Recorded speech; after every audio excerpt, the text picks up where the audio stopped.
Glória a Deus. Abra sua Bíblia em Atos dos Apóstolos, capítulo de número 2.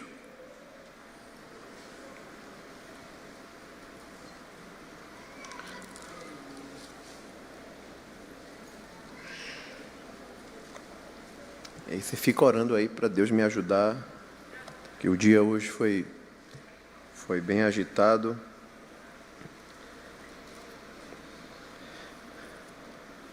Seria muito bom, né, se a gente conseguisse ficar só reservado ao estudo, mas às vezes surgem algumas situações emergenciais, mas eu creio que Deus tem uma palavra para nós hoje aqui. Nós estamos estudando sobre o temor do Senhor, e hoje eu queria compartilhar com os irmãos um assunto que está naqueles assuntos que a gente passa a vida toda lendo a Bíblia, se depara, mas nunca desperta, né, para os detalhes. Hoje nós vamos aprender sobre a relação entre o temor a Deus, a sua glória manifesta e o juízo de Deus, de acordo com o nível da glória revelada. À medida que a gente for aprendendo, você vai entender isso aí. Atos dos Apóstolos, capítulo 2, a partir do versículo 42 até o versículo 47. Atos, capítulo 2, versículos 42 ao 47. Hoje a gente vai usar um pouquinho a Bíblia. Normalmente eu cito o texto, mas hoje eu vou pedir para você abrir a Bíblia, ler e atentar para alguns detalhes. Preste atenção. E perseveravam na doutrina dos apóstolos, e na comunhão, e no partir do pão, e nas orações. Em cada alma havia o quê? Em cada alma havia temor, e muitas maravilhas e sinais se faziam pelos apóstolos. Dá uma pausa aí. Uma coisa que você vai observar é que a manifestação dos sinais e das maravilhas aparece justamente quando o escritor sagrado, que nesse caso aqui é Lucas, é o mesmo escritor do evangelho que leva o seu nome. Atos é um livro histórico, e no mesmo lugar aonde Lucas está descrevendo que muitas maravilhas e sinais se faziam pelos apóstolos, ele associa isso ao fato de que em cada alma havia temor. Porque, por exemplo, Lucas poderia dizer: e perseveravam na doutrina dos apóstolos, e na comunhão, e no partir do pão, e nas orações. E ele poderia logo a seguir falar dos sinais, das maravilhas, porque frequentemente nós associamos a manifestação de poder com a oração, sim ou não? Mas Lucas, ele não coloca na mesma frase, na mesma sentença, vamos dizer assim, as orações, a comunhão e os sinais. Ele associa os sinais ao temor que havia em cada alma. Ele diz: em cada alma havia temor, e muitas maravilhas e sinais se faziam pelos apóstolos. Todos os que criam estavam juntos e tinham tudo em comum, vendiam suas propriedades e fazendas e repartiam com todos segundo cada um tinha necessidade. E perseverando unânimes todos os dias no templo e partindo o pão em casa, comiam juntos com alegria e singeleza de coração, louvando a Deus e caindo na graça de todo o povo. E todos os dias acrescentava o Senhor à igreja aqueles que se haviam de salvar. Essa pequena porção que eu li para vocês traz um resumo de como foram os primeiros dias da igreja. A igreja do primeiro século, a chamada igreja primitiva. Então, alguns aspectos aqui revelam as características dessa igreja. Era uma igreja que perseverava, que se mantinha na doutrina dos apóstolos. Por que eles usam essa expressão, doutrina dos apóstolos? Porque não havia ainda um conteúdo escrito do que seria o Novo Testamento. Então, o que os apóstolos ensinavam normalmente era revelação direta. Lembra que Paulo chega a dizer à igreja, acho que é a igreja de Corinto, porque eu recebi do Senhor o que também vos entreguei. Então, muito do que os apóstolos falavam, até que depois isso foi escrito, foi compilado no conteúdo do Novo Testamento, mas até lá os apóstolos ensinavam de acordo com a orientação que recebiam diretamente de Deus, e a igreja perseverava em tudo aquilo que os apóstolos ensinavam. Era a doutrina dos apóstolos, no partir do pão, nas orações. Havia característica do temor, os sinais, a comunhão, eles estavam sempre juntos. Tem uma coisa aqui que está descrito, mas não é um mandamento, é apenas a descrição. Eu acho que eu falei isso semana passada. Existem passagens da Bíblia que são chamadas prescritivas. Prescritiva é de onde vem o termo prescrição. Quando você vai no médico, o médico prescreve, ou seja, ele escreve o que você tem que comprar e tomar naquele horário. É uma orientação que a gente recebe para colocar em prática. Isso é tudo que é prescritivo. Só que Atos dos Apóstolos não é um livro prescritivo. Atos dos Apóstolos é um livro histórico. Então, Lucas ele está apenas registrando características do que estava acontecendo ali. Aqui, por exemplo, quando ele diz que eles tinham tudo em comum, vendiam suas propriedades e fazendas e repartiam com todos, isso nunca foi um mandamento. Eu já falei isso aqui várias vezes, mas pode ser que alguém não saiba. Isso nunca foi um mandamento direto da parte de Deus. Os historiadores dizem que esse sentimento de muita comunhão, de muito amor, era um sentimento belo, era um sentimento puro, mas era também um sentimento de ingenuidade. Por quê? Eles achavam que Jesus iria voltar muito breve. O que é que eles pensavam? Para que a gente vai estar acumulando bens? Vamos vender tudo, a gente divide com todo mundo. Aqui, tudo que a gente tem é de todo mundo. O que acontece? Mais na frente, esses cristãos tiveram problemas, tiveram que ser socorridos pela igreja de Antioquia. Por quê? Porque venderam suas propriedades, alguns estavam sem casa para morar, Jesus não voltou ainda, e por causa disso estavam tendo dificuldade. Mas, apesar da atitude ter sido uma atitude imatura, a intenção por trás era boa. E o que acontece?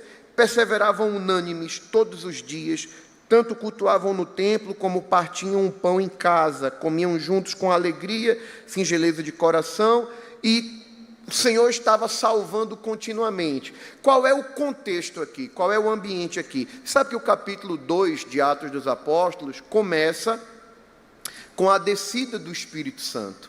Dia de Pentecostes é a data da inauguração da igreja. A Bíblia diz que todos os quase 120 que estavam lá reunidos foram cheios do Espírito Santo.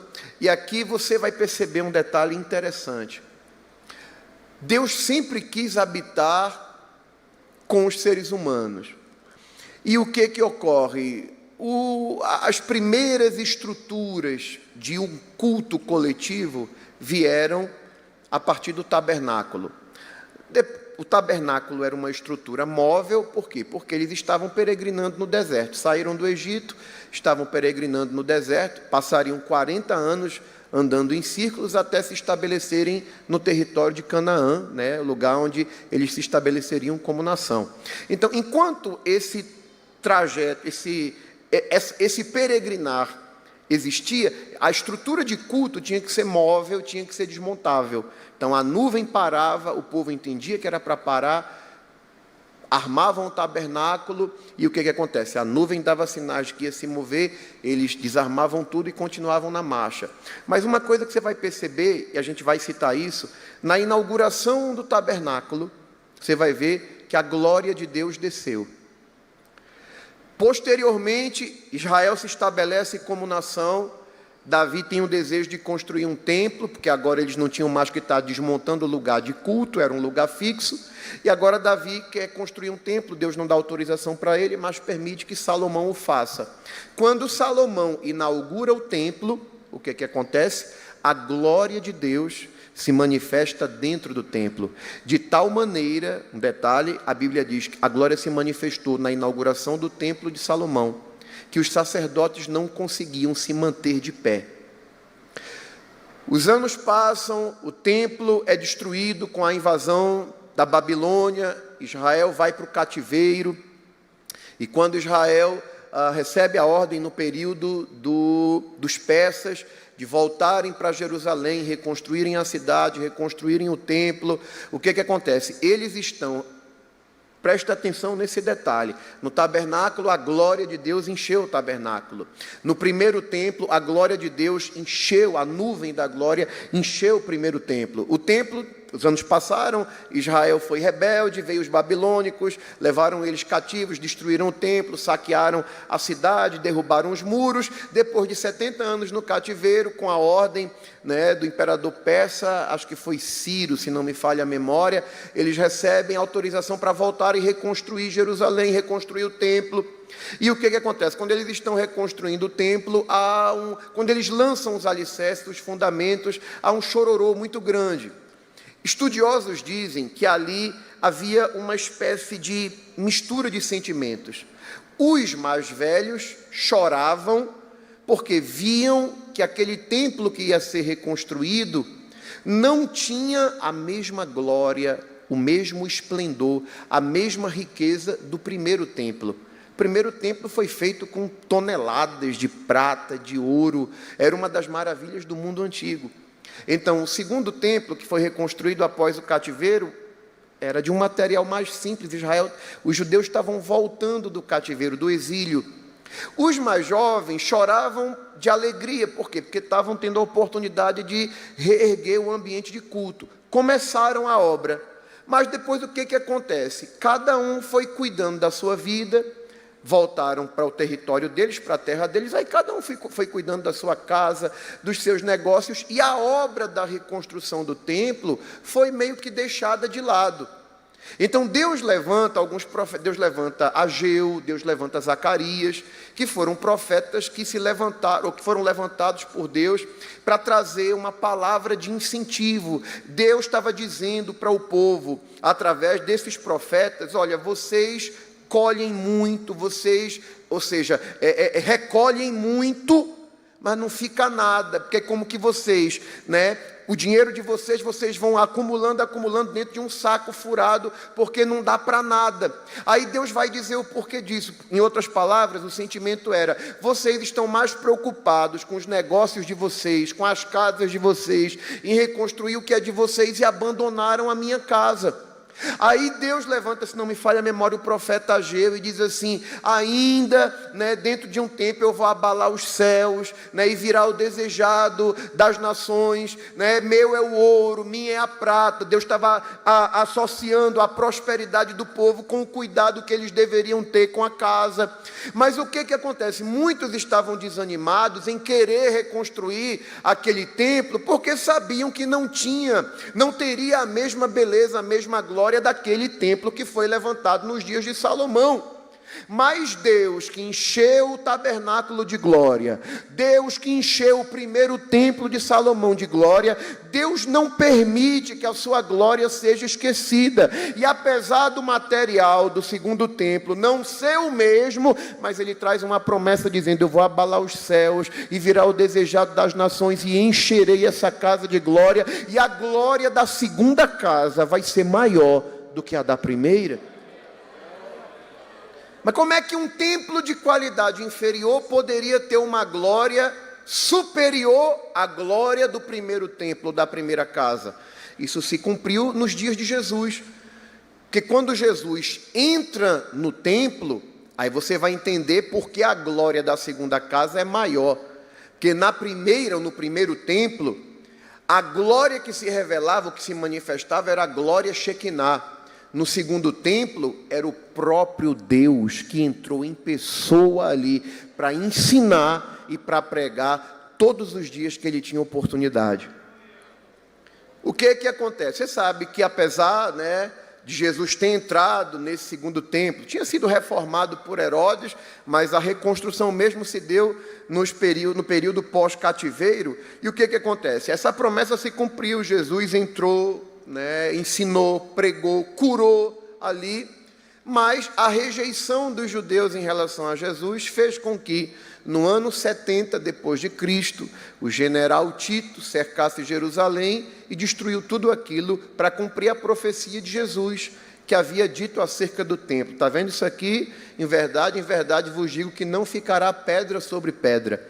E isso se cumpriu 70 anos depois da sua crucificação, porque com o cerco do imperador, ou melhor, do general Tito, que perseguiu tremendamente os judeus, o templo foi destruído, e a única coisa que sobrou daquele templo, que ainda está de pé, é uma parte, um pedaço do Muro das Lamentações.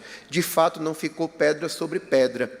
Mas eu disse para você que o desejo de Deus sempre foi habitar no meio do seu povo. E Deus, a Bíblia diz que os seus planos não podem ser frustrados. Ele habitou no tabernáculo, você vai ver que você vai perceber que, apesar da glória de Deus ter se manifestado no tabernáculo, a falta de temor afastou a glória. Quando Salomão inaugura o templo, a glória se manifesta, há um tempo de temor, e você vai ver que há operações de Deus. Por exemplo, a glória de Deus se manifesta no templo de Salomão, e o reinado de Salomão foi um reinado de paz. E você vai olhar, por exemplo, quando Jesus entra no segundo templo, que foi reformado por Herodes, o próprio Deus em pessoa estava ali, mas a falta de temor, porque a Bíblia diz que ele veio para os seus não o receberam, eles não temeram ao Senhor. A gente aprende sobre isso. Jesus não foi honrado, não foi respeitado, nem na sua própria cidade, e por causa disso, por eles não darem a honra, por não temerem, não respeitarem Jesus como deveria, não receberam os milagres que poderiam ter recebido, porque falta de temor fecha as portas para a manifestação da glória de Deus. Mas o que acontece? Deus havia dito, e habitarei no meio deles, e eu lhes serei por pai, e eles me serão por filhos. Deus cumpriu isso no dia de Pentecostes, dessa vez enchendo da sua glória, não um templo feito por mãos de homens, mas aquilo que nós conhecemos como o templo do Espírito Santo hoje, o corpo, a vida de cada crente que teme ao Senhor. E o que acontece? Quando houve o derramar do Espírito, o manifestar da glória de Deus, você percebe que há um sentimento de temor. Na primeira pregação, lembra que Jesus disse que daria a Pedro as chaves do reino?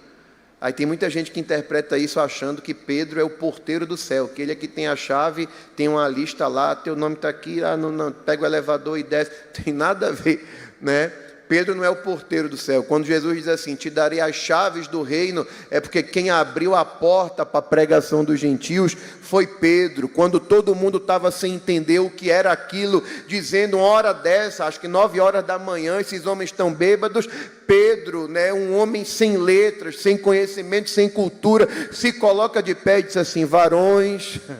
Isso que vocês estão vendo aqui não é que ninguém está bêbado, não. Isso aqui é o cumprimento da promessa que foi dita pelo profeta Joel. E há de ser que nos últimos dias, diz Deus, derramarei do meu espírito sobre toda a carne. E ele começa pregando. Quando ele termina a mensagem, há um sentimento. A Bíblia diz que os ouvintes compungiram-se no seu coração. Ele nem precisou fazer o convite. Eles ficaram tão temerosos que disseram assim, e o que é que a gente tem que fazer? Vou dar a receita agora. E na primeira, tem um amigo meu, que acho bonito quando ele fala de fazer o convite, Assim, na primeira tarrafada que Pedro deu, né, se converteram quase 3.000 almas. E o que acontece? Esses primeiros dias da igreja primitiva são marcados pelo derramar da glória do Senhor. Aí você vai perceber que a glória, ela está associada ao temor e está associada aos sinais. Por que a gente está aprendendo isso aqui? Porque é essa a explicação.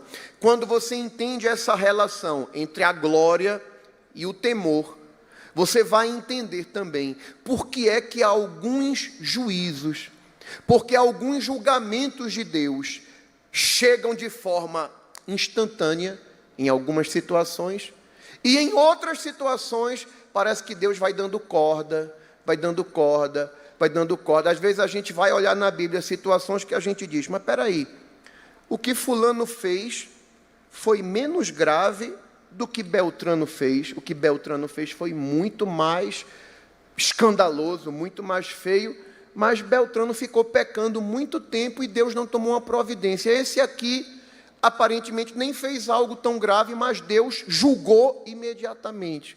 Por quê?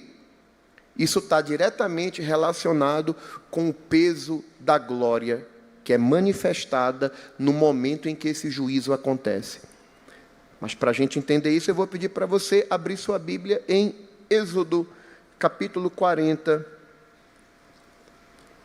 Nós vamos ler versículos 33 e 34. Êxodo, capítulo 40.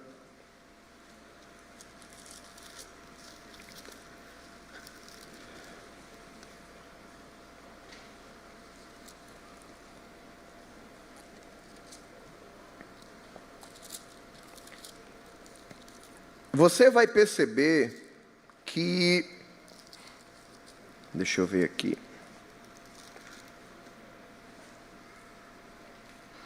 mais ou menos a partir do capítulo 35, Deus vem falando com Moisés, lá já a partir do capítulo 34, Deus já vai trazendo orientações a Moisés acerca de cultos que deveriam ser observados, festas solenes que deveriam ser observadas.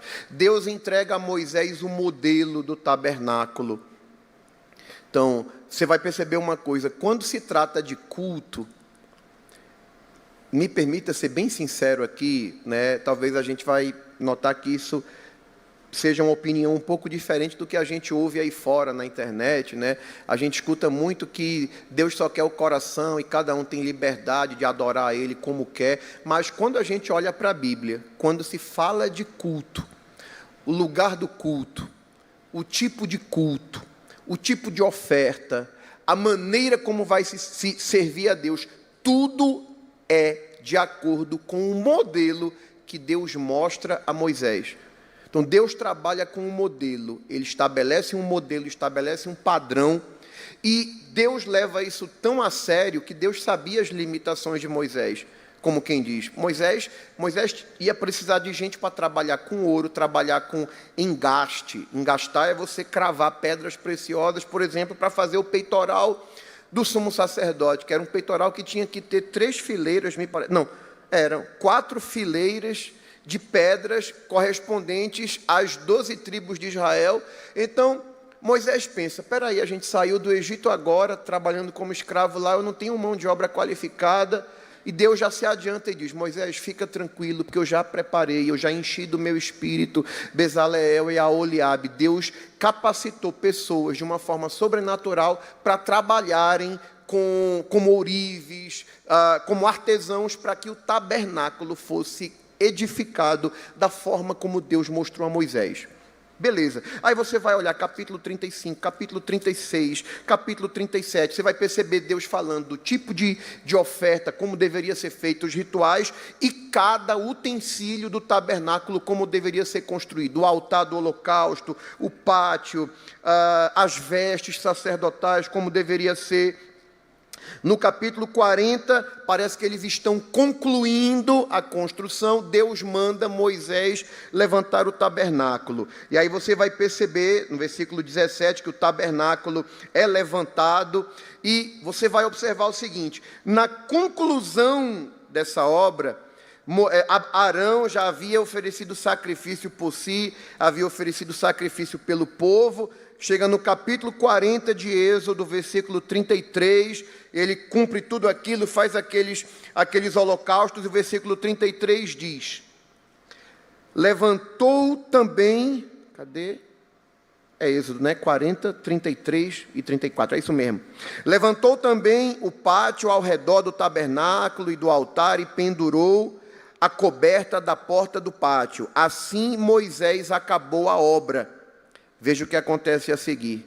Então, a nuvem cobriu a tenda da congregação, e a glória do Senhor encheu o tabernáculo, de maneira que Moisés não podia entrar na tenda da congregação, porquanto a nuvem ficava sobre ela, e a glória do Senhor enchia o tabernáculo. Até aqui.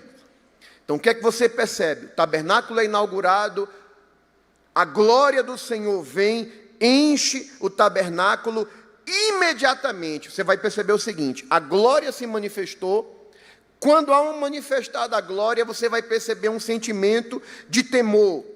Vá para Levítico, capítulo 9, versículos 22, Levítico já está falando, né, dos primeiros holocaustos e das primeiras ofertas a serem feitas naquele tabernáculo onde a glória de Deus havia se manifestado, havia descido há pouco tempo. Aí veja, Levítico, capítulo 9, versículo 22 ao 24.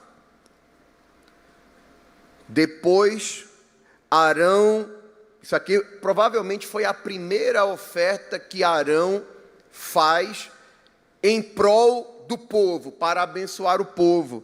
Porque no capítulo 9, na parte inicial, diz que Arão havia oferecido sacrifícios por si e pelo povo, o que configurava a intercessão do sacerdote. Primeiro ele fazia holocaustos para si, para depois poder oferecer pelo povo, e a bênção do Senhor vir sobre o povo. Aí veja o que acontece nos primeiros cultos do tabernáculo.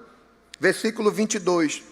Depois Arão levantou as mãos ao povo e o abençoou.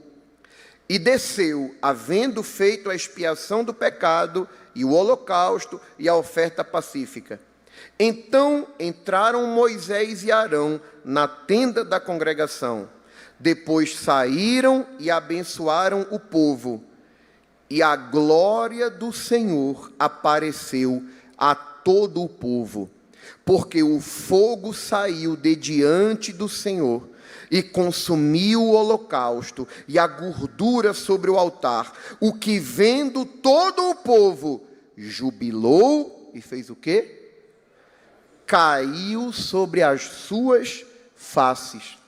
Preste atenção num detalhe aqui. Você lembra que a gente falou, acho que na primeira aula, no primeiro estudo, que quando a glória de Deus se manifestou lá no monte, o povo teve medo. E Moisés teve que dizer: não tenham medo, Deus está fazendo isso aqui para que vocês tenham temor dele, para diferenciar o que é ter medo do que é ter temor. Mas o povo era tão troncho que o povo preferiu dizer: Moisés, faz o seguinte, é melhor que tu suba ao monte, ouve o que tu tem para ouvir da parte de Deus e tu vem e orienta a gente. Aqui você percebe que a coisa é diferente, porque aqui não há um sentimento de medo, de terror, de assombro. Como é que a gente sabe? Porque a Bíblia diz que todo o povo viu a glória, viu o fogo que saiu diante do Senhor, consumiu o holocausto, e a Bíblia diz que quando o povo viu isso, o povo fez o quê? Jubilou. Quem está jubilando não está apavorado, porque o júbilo é o louvor, é o grito de adoração de quem está maravilhado com o que está vendo. Só que aqui você tem uma manifestação do que é temor verdadeiro, porque o povo jubilou, mas caíram perante as suas faces. Isso é reverência. Aí o que é que você percebe? Uma grande manifestação de glória causa o que no meio do povo? Temor. Aonde a manifestação da glória, acompanhada de temor, também traz uma exigência maior de Deus. Porque existe um princípio que Jesus ensina, aonde ele diz que a quem muito é dado, muito se exige, muito se cobra, muito é requerido. Preste atenção como termina o capítulo 9. Arão faz holocausto por si, pelo povo, abençoa o povo, a glória desce, o fogo consome o holocausto, o povo jubila, se prostra sobre suas faces e um sentimento de temor invade toda a nação de Israel. Capítulo 10, aonde a glória manifesta e aonde há temor de Deus sendo praticado, a exigência de Deus é maior. Aí, nesse contexto, no capítulo 10, aí aparecem Nadab e Abiú, que eram filhos de Arão. Nesse momento aqui, nessa época aqui, só tinham 4 pessoas que tinham o privilégio de queimar incenso ao Senhor. Moisés, Arão, Nadab e Abiú. Aí o que acontece? Nadab e Abiú, eles entram, e o que eles fazem? Ofereceram fogo estranho. Capítulo 10, versículo 1. E os filhos de Arão, Nadab e Abiú, tomaram cada um seu incensário e puseram neles fogo. E puseram incenso sobre ele e trouxeram fogo estranho perante a face do Senhor, o que lhes não ordenara. Então saiu fogo de diante do Senhor e os consumiu e morreram perante o Senhor. A falta de temor diante da manifestação da glória de Deus traz juízo de Deus, aonde a glória está sendo revelada.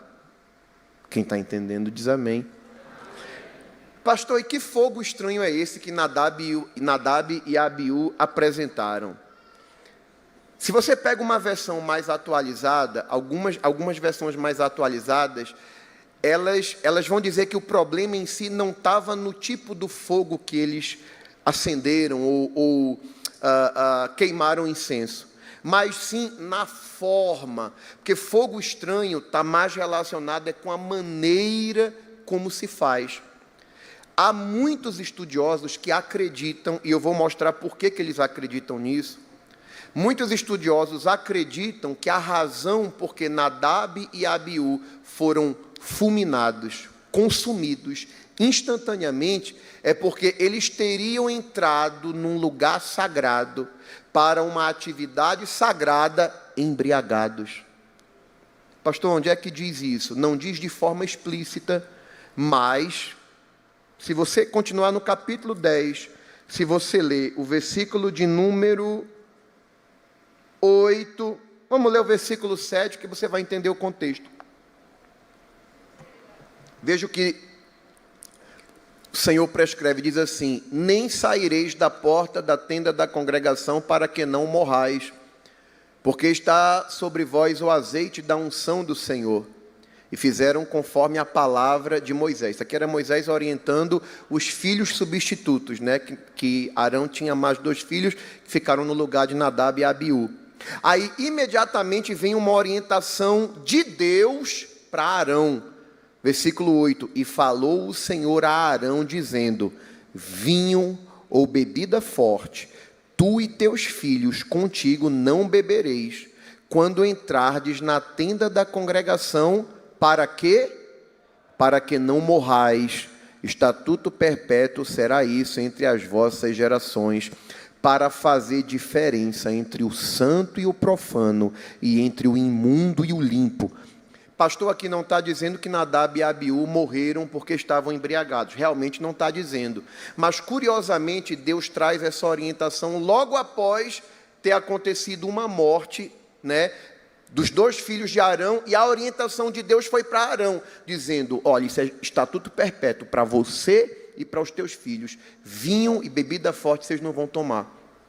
Então, acredita-se, por causa desse texto, que isso é uma conjectura, é uma possibilidade, eu particularmente sou muito inclinado a acreditar nela, de que Nadab e Abiú não tiveram temor e acharam, eu não sei se você já viu alguma coisa semelhante, né? Talvez tiveram aquele sentimento, não, Deus só olha o coração, não tem problema não, tomar um vinhozinho, tomar, né? E depois estar lá ministrando no culto, tem problema nenhum. Tem problema sim, porque os padrões de Deus, de pureza, de santidade, né? Quem exerce o trabalho do Senhor tem que ter muita clareza do que é puro, do que é imundo, do que é santo e do que é profano, do que é de Deus e do que não é. Porque Deus, quando olha para o mundo, Ele não vê se um é preto, se outro é branco, se um é rico, se um é pobre, se um é gordo, se o outro é magro. Deus olha lá de cima e diz assim, eu faço a diferença entre o que serve a Deus e o que não serve. Então, a falta de temor diante de um momento onde a glória se revelou, trouxe um juízo eminente. Mas pastor, o senhor não está forçando a barra do texto não? Eu vou dizer para você que não, dando um exemplo que eu vou dar agora. Por exemplo, assim como a falta de temor diante da glória de Deus produz juízo, então a gente pode fazer a seguinte pergunta, pastor, por que alguns juízos de Deus não são assim tão instantâneos, iminentes? Quer um exemplo? Vamos para uma geração depois disso aqui. Nadab e Abiú morreram porque ofereceram fogo estranho. Uma geração depois, lá na frente, vê o que aconteceu. 1 Samuel, capítulo 2. Israel já está estabelecida, né, geograficamente como nação. E agora o que acontece? Deixa a Bíblia aberta aí no capítulo 2. Vamos dar uma olhadinha na história aqui para você entender.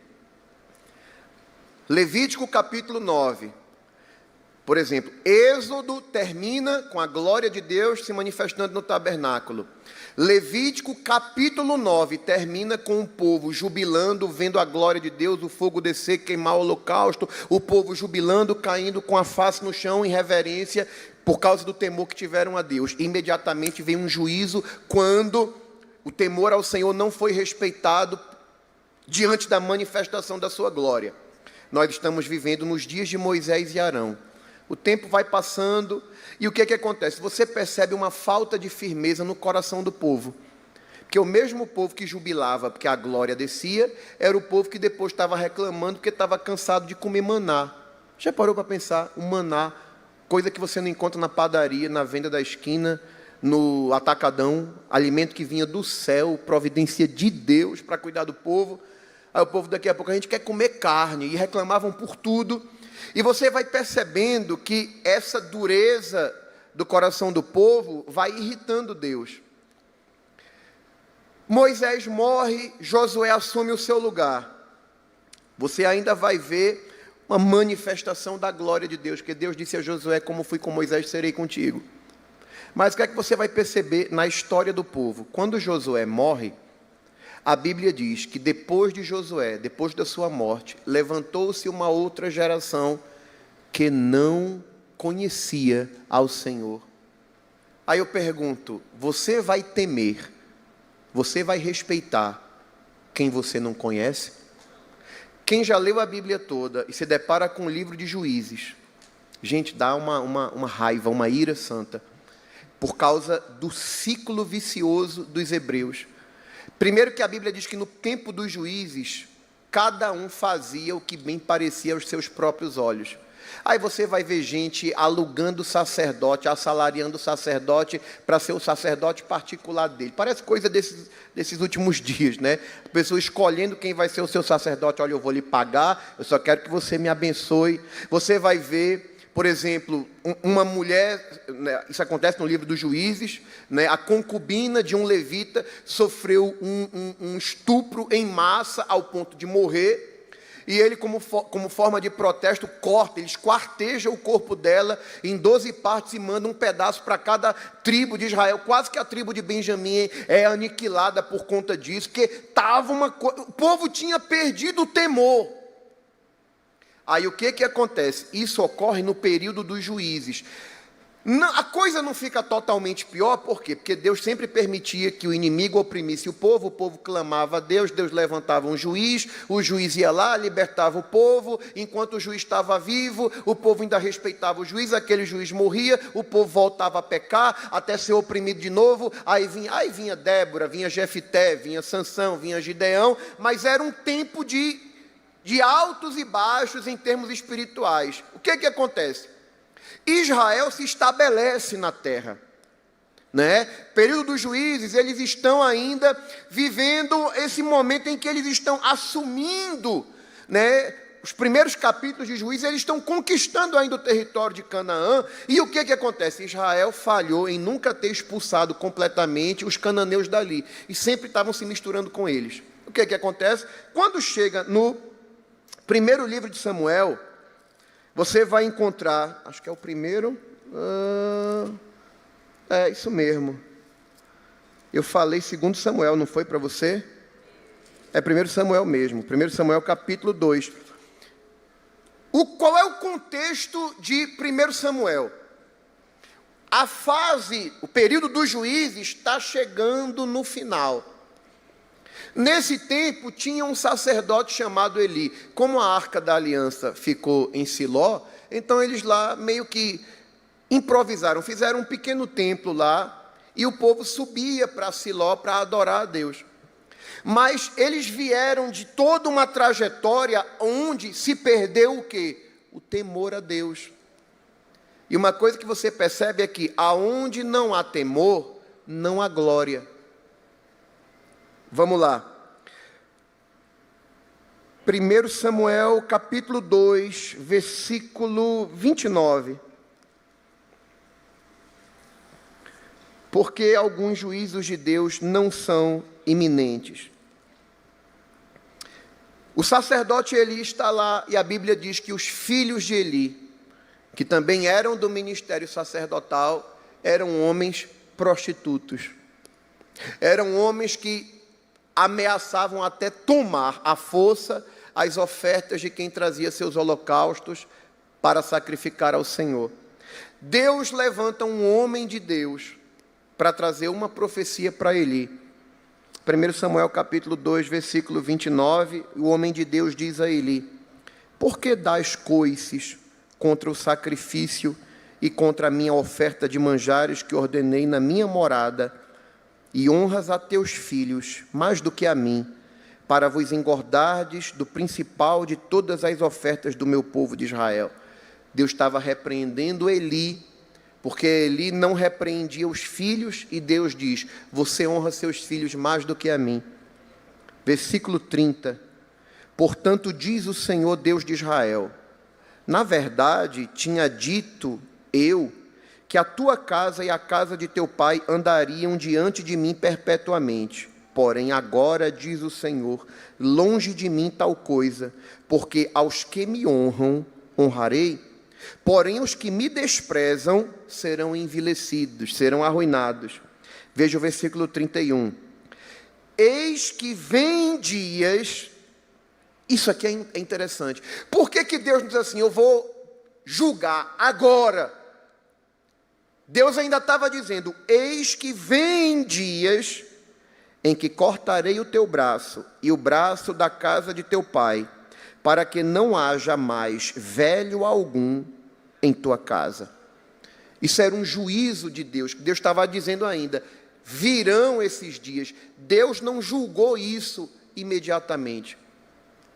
Quais eram os crimes dos filhos de Eli? Se a gente olha, ainda no capítulo 2, versículo 12, o texto vai dizer: eram, porém, os filhos de Eli, filhos de Belial, e não conheciam o Senhor. Se a gente lê o versículo 22, olha o que os filhos de Eli faziam. Era, porém, Eli já muito velho e ouvia tudo quanto seus filhos faziam a todo Israel e de como se deitavam com as mulheres, que em bandos se juntavam à porta da tenda da congregação. Há estudiosos que dizem que os filhos de Eli se prostituíam com mulheres no ambiente sagrado do templo. Deus, quando levanta um homem com a palavra profética para Eli, Deus diz: eu vou eliminar a tua descendência, eu vou julgar, eu vou cortar o teu braço, não vai haver um homem velho da tua descendência. Mas Deus ainda disse: virão dias, não vou fazer agora. Quando a gente olha para uma geração anterior, aí dá um nó na cabeça da gente, porque a gente pensa: mas peraí, quer dizer que Deus está vendo, né, os filhos de Eli se apoderando das ofertas, tomando os holocaustos, né, dizendo: não, eu quero essa melhor parte aqui, se você não me der, eu vou tomar a força, se prostituindo no lugar sagrado. E Deus ainda diz: virão dias que eu vou fazer.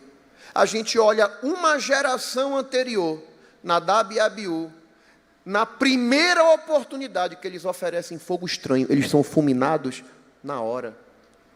Por que o juízo de Deus não veio rápido aqui? Por um detalhe. Olha a característica dos dias de Eli. 1 Samuel capítulo 3, versículo 1. Olha que coisa interessante. 1 Samuel capítulo 3, versículo de número 1.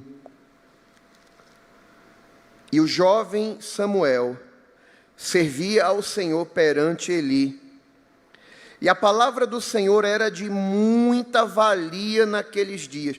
Por que valia muito a palavra do Senhor? Ele mesmo responde: não havia visão manifesta. Visão manifesta, você sabe que uma das palavras que se referia ao profeta era o vidente. Quando se fala de visão, se fala de revelação, de manifestação, de uma palavra profética. Aqui ele está dizendo que nos dias que Samuel era bem novinho, era bem jovem, a palavra do Senhor tinha muito valor, porque era raro de se ver uma manifestação de uma palavra vinda da parte de Deus. Outro detalhe: sucedeu naquele dia que, estando Eli deitado no seu lugar, seus olhos já começavam a se escurecer, que não podia ver. Estando também Samuel já deitado, antes que a lâmpada de Deus se apagasse no templo do Senhor, em que estava a arca de Deus, o Senhor chamou a Samuel e disse ele: eis-me aqui. Quando foi que Deus chamou a Samuel? A Bíblia diz que antes que a lâmpada de Deus se apagasse na casa do Senhor, estava prestes a se apagar. A visão, a glória revelada era algo raro, algo escasso. Ou seja, havia uma escassez da glória. E aonde não há glória é porque não há temor. Se você vai perceber, por exemplo, um detalhe interessante, quando você lê 1 Samuel capítulo 4, versículo de número 21, versículo 20. E ao tempo em que ia morrendo, disseram às mulheres que estavam com ela: não temas, pois tivesse um filho. Ela, porém, não respondeu, nem fez caso disso, mas chamou ao menino e acabou, dizendo: foi-se a glória de Israel, porquanto a arca de Deus foi levada presa, e por causa de seu sogro e de seu marido. E disse mais: de Israel a glória é levada presa, pois é tomada a arca de Deus. Sabe o que é que o profeta está dizendo aqui? A arca foi levada, a glória foi-se embora, mas a glória só desaparece quando não existe temor. E aí o que acontece? Aonde não há temor, não há glória. Aonde não há temor, aonde se misturam as coisas de Deus, como se fossem as coisas do mundo, quando se comporta-se na casa de Deus, nas coisas de Deus, como se comporta com o mundo, porque tem gente que para ele tanto faz encher a cara lá no mundo e achar que pode estar na igreja, se prostituir, ir para motel e achar que pode estar na igreja com a cara cínica, fazendo. Quando acontece isso é falta de temor, e aonde há falta de temor, a glória de Deus se afasta. Aí às vezes alguém pergunta: ai pastor, por que vocês são tão radicais? Não é questão de radicalismo, é questão de sobrevivência, porque essa igreja só se mantém de pé aonde a glória de Deus se manifesta. Nós não estaríamos onde estamos se fosse pelo conhecimento teológico, intelectual, pela psicologia, ou por programação neurolinguística, ou técnica de persuasão. Aqui a gente ainda crê que pode ser um cortador de cana, um semi-analfabeto, mas se teme a Deus e traz a glória na sua vida, Deus se revela no meio do seu povo. Aleluia! E essa geração nova nunca pode esquecer isso. A gente pode desenvolver, aprender a falar melhor, estudar, se expressar melhor. Tudo isso é importante. Quem é músico, é bom se capacitar, desenvolver mais. Quem canta, se esforça para fazer melhor. Tudo isso é bom. Mas tudo isso, sem temor, sem respeito, sem reverência, sem saber honrar o que é sagrado, vai fazer com que a gente se torne apenas profissionais de púlpito, sem a glória de Deus. Mas a gente ainda diz como Moisés: pode ter anjo, pode ter promessa, mas se a tua presença não for conosco, não me faça levantar daqui.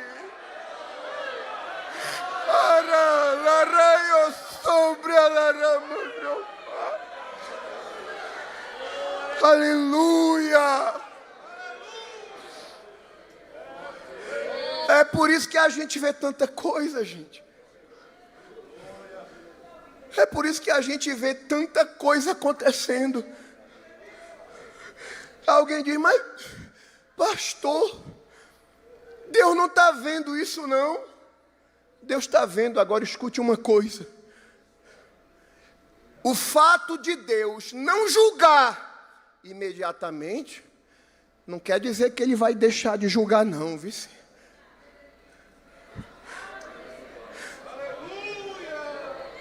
Aleluia. Deixa quem quiser brincar, deixa quem quiser viver do jeito que quer viver, deixa quem quiser enganar. O dono dessa igreja, Jesus de Nazaré, tem os olhos como chama de fogo. Ninguém engana ele.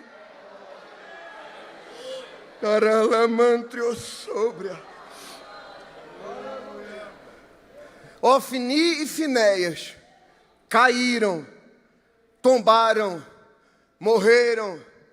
A descendência de Eli desapareceu da história do ministério sacerdotal em Israel, porque perderam o temor, negligenciaram a glória.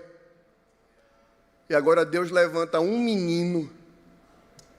Deus nunca fica sem alguém para se revelar, nunca. Quando alguém não quer, Deus vai encontrar alguém que queira. Aleluia. Aleluia. A luz de Deus está perto de se apagar na casa do Senhor. Mas antes de se apagar, Deus diz: eu vou encontrar alguém a quem eu possa me revelar. Deus sempre tem reserva no celeiro dele. Aleluia, pode estar na favela, na boca de fome, ele vai lá, ele traz, mas ele sempre encontra alguém para trazer a glória dele de volta.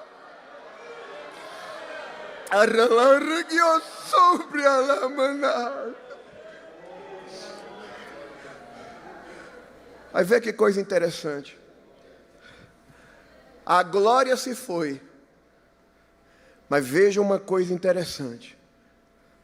Nós podemos amar a glória de Deus, mas Deus nunca vai abrir mão do temor. Deus levanta Samuel. Samuel exerce 3 ministérios. Juiz, ele foi o último juiz de Israel. Sacerdote e profeta. De Dan a Berseba, todo Israel confirmou que Samuel era profeta do Senhor, porque nenhuma das suas palavras caíram por terra. Samuel fica velho, o povo pede um rei. Deus mostra a Samuel Saul, levanta Saul. Saul é cheio de Deus, profetiza, tem experiências, mas Saul não tem temor, não respeita as orientações de Deus através de Samuel, e ele perde o seu lugar como rei. Isso tudo aqui você já sabe. Deus agora vai levantar de novo o menino, Davi. E Davi sofre que só, fugindo de Saul. É um processo terrível, mas Davi começa a reinar em Hebrom. Depois de um tempo, reina, se estabelece como rei de todo Israel e estabelece Jerusalém como a capital espiritual do reino, da nação. Só que Davi era um homem que amava Deus, amava a glória de Deus. E o que acontece? Quando eu citei aqui para você esse texto, né? Foi-se a glória do Senhor, tomaram a arca foi levada lá para a terra dos filisteus, colocaram na sala, no templo de Dagom, e o que acontece? Deixaram a arca lá, no outro dia os sacerdotes chegaram lá para cultuar Dagom. Quando chegaram lá, estava lá a estátua de Dagom prostrada, caída no chão, prostrada diante da arca. Deus estava mandando um recado ali, e eles ainda não tinham captado a mensagem. Levantaram a estátua. No dia seguinte chegaram lá, de novo a estátua de Dagom estava prostrada, só que dessa vez com a cabeça cortada e os braços cortados perante a arca. Era como se Deus estivesse dizendo: vocês venceram Israel e conquistaram a arca, mas não é porque vocês são mais fortes não, é porque eu estava punindo eles, porque eles não souberam honrar a minha glória. E Deus começa agora a ferir os filisteus. E os filisteus disseram: a gente não pode ficar com esse negócio aqui não. Aí pegaram lá um carro de boi e mandaram a arca para os territórios de Israel. Davi fica sabendo, manda buscar a arca do Senhor, porque a arca do Senhor era o símbolo da presença de Deus, era onde a glória de Deus se manifestava. No propiciatório, na tampa da arca, Davi manda buscar. Só que aqui, gente, é que está um detalhe interessante. 2 Samuel, capítulo 6.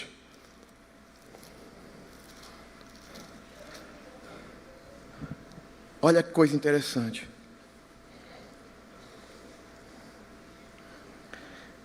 Segundo Samuel, capítulo 6.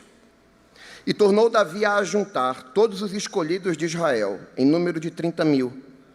E levantou-se Davi e partiu com todo o povo que tinha consigo de Baalá de Judá, para levarem dali para cima a arca de Deus, sobre a qual se invoca o nome do Senhor dos Exércitos, que se assenta entre os querubins.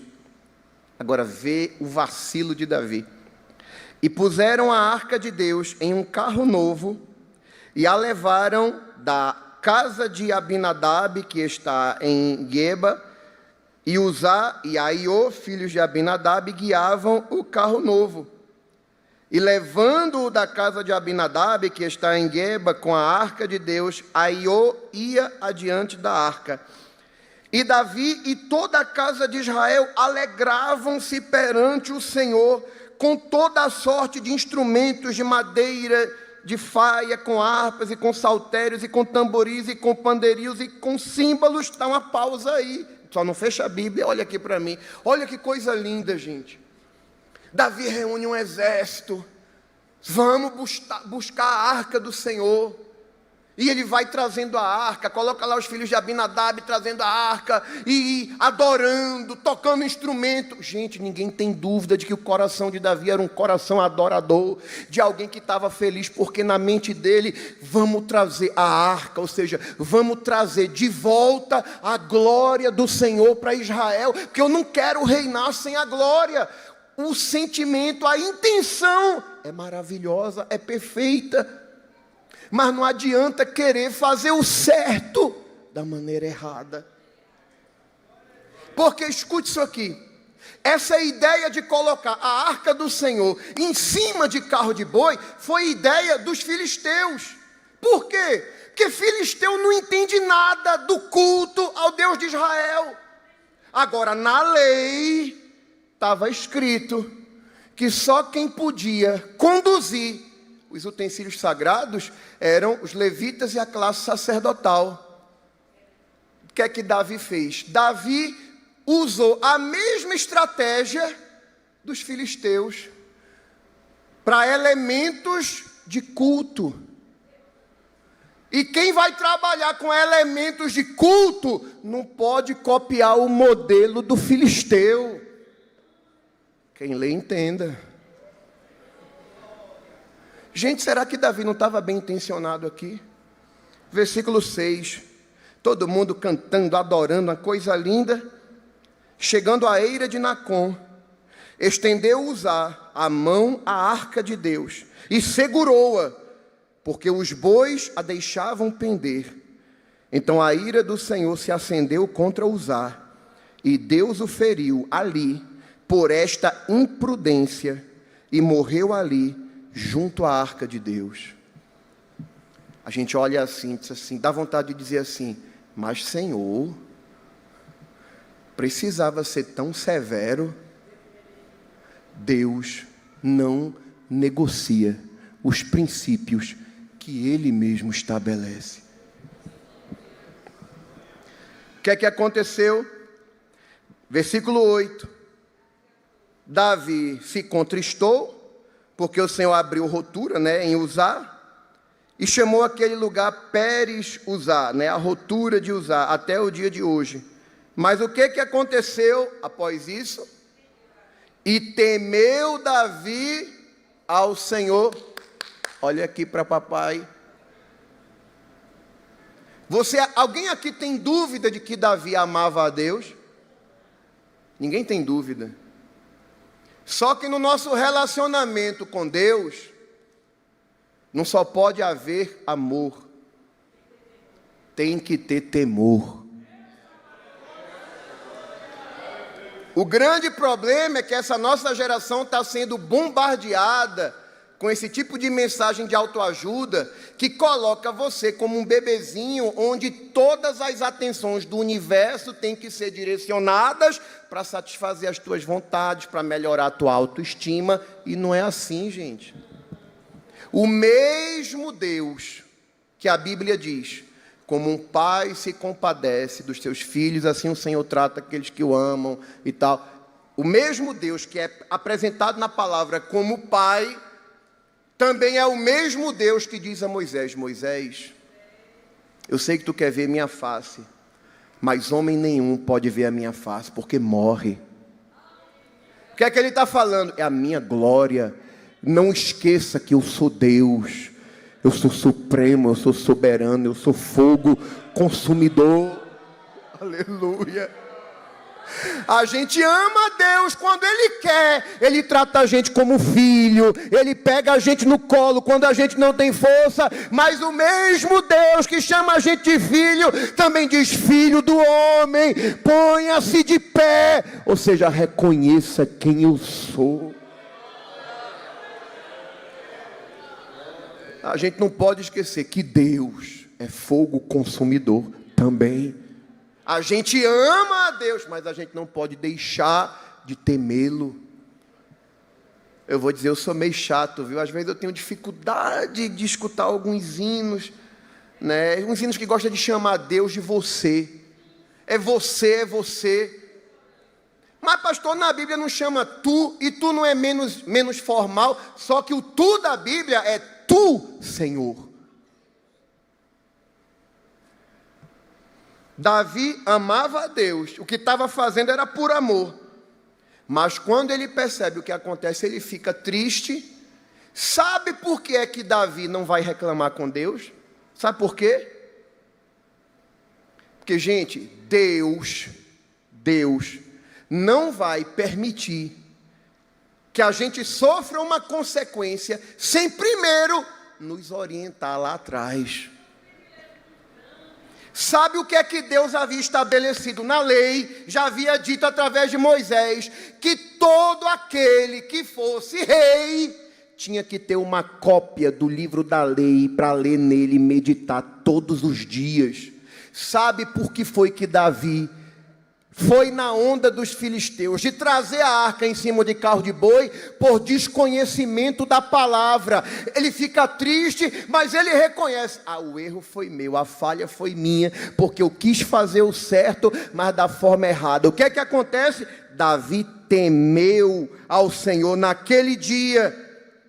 Aí quando você vai perceber, acho que a partir do versículo 12, a Bíblia revela que Davi agora traz a arca da forma certa.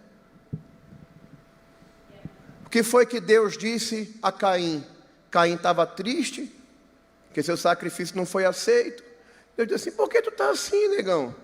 Se tu fizer bem, se tu fizer certo, não vai haver aceitação para você também? O segredo é na forma como se faz. Diga assim, eu não sou de fazer isso, mas diga assim comigo: Deus não se sujeita à minha forma de adoração. Deus é quem estabelece como é que a gente adora. Agora, dentro daquilo que Deus... A gente tem muita liberdade, você chora, você levanta a mão, você fala a língua estranha, você canta, você louva. Dentro do que está estabelecido na palavra. Mas por que eu estou falando isso aqui? Pastor, o senhor não saiu do assunto? Preste atenção. A glória se manifesta, o temor vem, falta de temor gerou o quê? Juízo iminente. O povo perde o temor, a glória se afasta, o juízo de Deus já não chega com a mesma velocidade. Por quê? Porque o povo não está nem valorizando Deus. Foi o que aconteceu nos dias de Eli, da sua geração.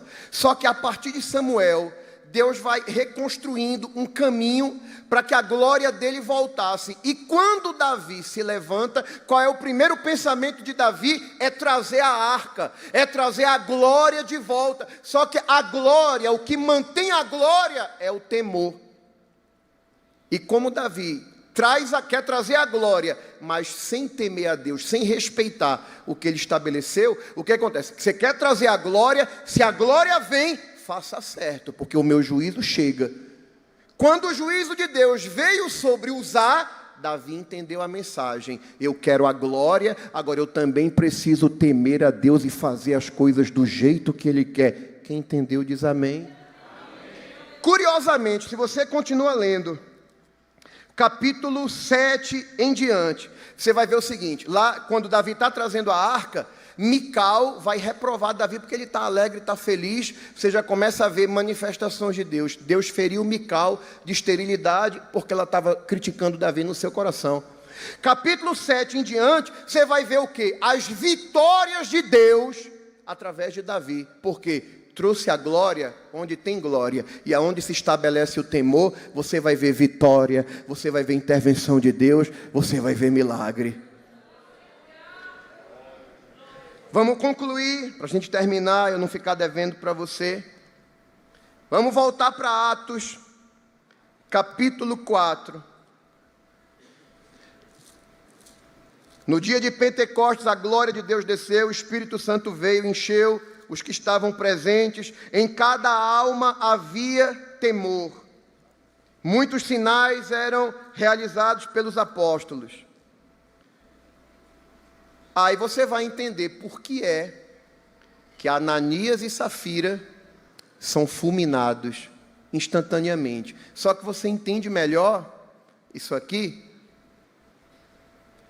quando você lê o capítulo 4, versículo 36.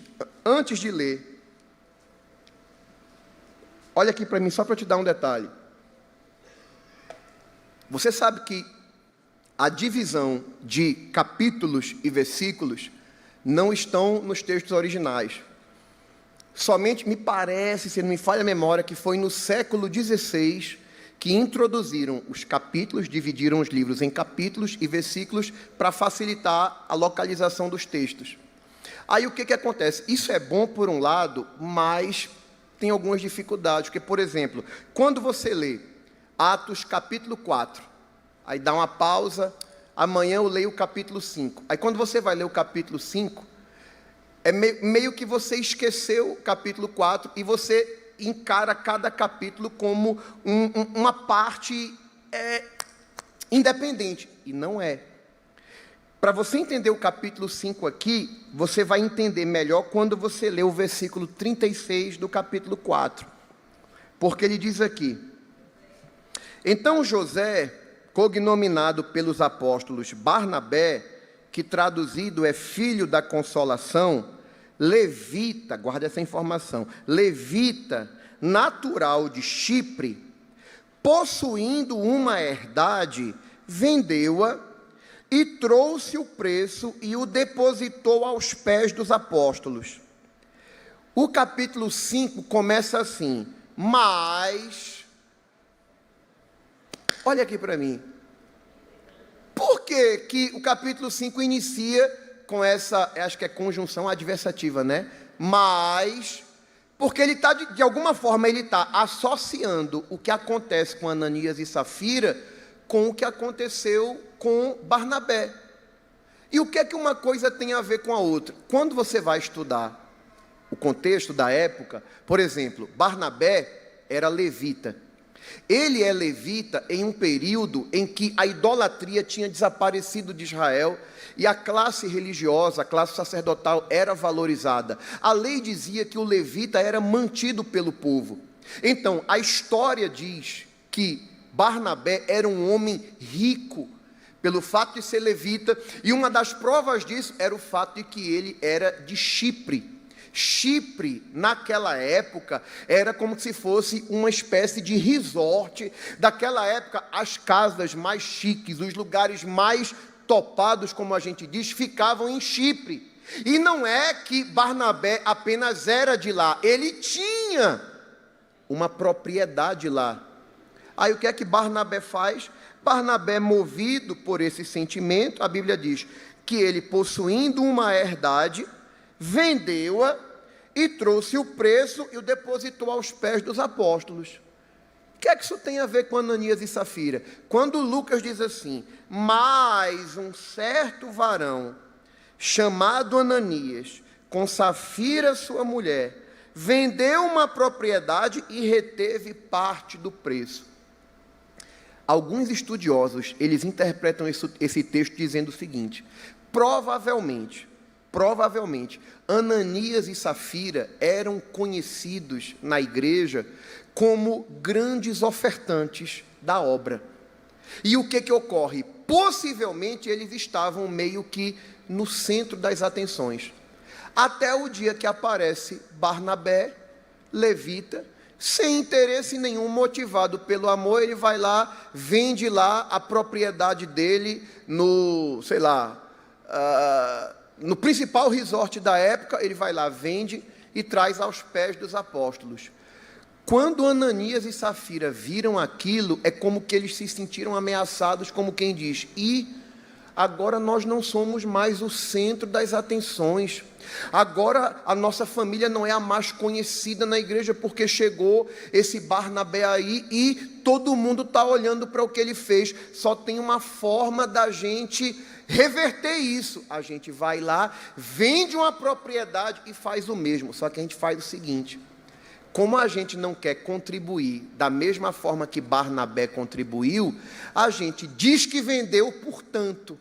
e a gente segura parte da oferta, parte do valor. Pastor, o senhor não está viajando muito? Não estaria se não houvesse essa conjunção adversativa que diz mas. Por quê? Porque está associando a atitude de Ananias à atitude de Barnabé. Barnabé fez, mas Ananias, em outras palavras, como que para não ficar sem aparecer, o que é que ele faz? Combina com a esposa, vamos fazer isso, ainda que a ideia é só aparecer, por quê? Se houvesse realmente um desejo de amor pela obra, eles teriam doado sem nenhum problema. Só que eles queriam era segurar uma parte do valor. Porque perceba que quando Pedro diz para ele, vendendo a propriedade, o dinheiro não era teu, não ficava para ti. Ou seja, o problema não era ele, porque era dele. O problema é ele ter mentido. E provavelmente a motivação da mentira ali era querer se projetar. Quando ele faz isso, em um momento em que a glória de Deus está reinando, em um momento em que quem está em evidência não é Pedro, porque Pedro era um pescador, os principais pregadores eram homens simples, a igreja era formada por pessoas simples, e os ricos que aceitavam Jesus não estavam preocupados em aparecer. Aí Ananias e Safira estão saindo do centro das atenções, criam uma mentira para aparecer, mas aonde a glória de Deus está reinando, ninguém aparece mais do que o Senhor da glória. Quando isso acontece, Ananias é fulminado na hora. Safira chega 3 horas depois. Você percebe que os cultos naquele tempo eram bem extensos, né? Safira chega, tem a oportunidade de desfazer aquele mal, que Pedro pergunta para ela. O que é que ela faz? Ela se une ao mesmo sentimento do marido. É muito triste, gente, quando a gente se une em família para desrespeitar princípios da palavra. Safira diz, foi assim mesmo. Ela diz, eis aí a porta, os pés dos que acabaram de levar em sepultar teu marido. Morreu 3 horas depois. Qual foi o resultado disso? Atos, capítulo 5, versículo 5. Vamos ver o quarto. Pedro falando para ele, guardando-a. Vamos ler o 3. Disse então Pedro, Ananias, por que encheu Satanás o teu coração para que mentisses ao Espírito Santo e retivesses parte do preço da herdade? Guardando-a, não ficava para ti? Até aqui não tem problema. E vendida, não estava em teu poder? Porque formaste este desígnio em teu coração? Não mentiste aos homens, mas a Deus. E Ananias, ouvindo estas palavras, caiu e expirou, morreu. E o que é que aconteceu aqui? E um grande temor veio sobre todos os que isto ouviram. Meu pastor, já fechei a Bíblia para parecer que a gente está terminando. Meu pastor, tudo bem, é interessante saber disso, mas qual é o efeito prático disso na vida da gente? Nos últimos dias, você já me viu ensinar isso. À luz da palavra, eu não creio que o mundo viverá um avivamento mundial. Não. A igreja dos últimos dias é caracterizada por Laodiceia, que é uma igreja, é um cristianismo que colocou Jesus para fora, porque Jesus disse para essa igreja, eis que estou à porta e bato.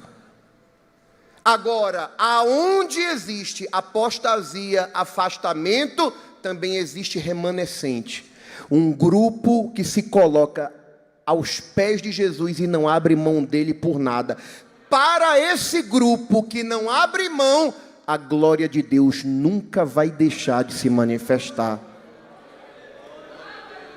E eu entendo que antes de Jesus vir buscar a sua igreja, haverá uma manifestação da sua glória nos lugares aonde ele é temido reverentemente. Mas antes da glória se manifestar, Deus vai fazer uma limpeza muito grande no meio do seu povo para resgatar o temor no coração da igreja, porque aonde tem temor tem glória, e aonde tem glória tem temor. Que o Senhor nos ajude, nos guarde a conservar o coração, não apenas amante do Senhor, mas temente a Ele. Amém? Que Deus em Cristo nos abençoe. Desculpa eu ter passado da hora, gente. Foi muito bom estar com vocês. Sexta, sábado e domingo teremos festividade do conjunto de casais. Vamos ficar de pé para parecer que está terminando. Festividade do conjunto de casais na congregação do Santo Agostinho. Sexta-feira eu vou estar lá com eles. A gente vai falar para casais. Conjunto Seara em Fogo parabeniza a irmã Jamile por mais um ano de vida. E a gente deixa todo o Salmo 128 para nossa amada irmã. E hoje a lanchonete está funcionando com salgados e açaí. Vamos orar, agradecer ao Senhor. Se tiver alguém para Jesus, vem à frente, nós vamos orar por você. Presbítero Tony vai estar orando, concluindo o trabalho. E nossos agradecimentos aos nossos irmãos da Malhada 2, muito bom ter vocês aqui. E a gente está trabalhando já para colocar vocês numa casa maior lá e acomodar vocês melhor. Tenham só um pouquinho de paciência, Jesus vai mandar os recursos, eu tenho certeza disso. E a gente vai acomodar vocês com mais conforto lá na congregação. Deus abençoe, meus irmãos.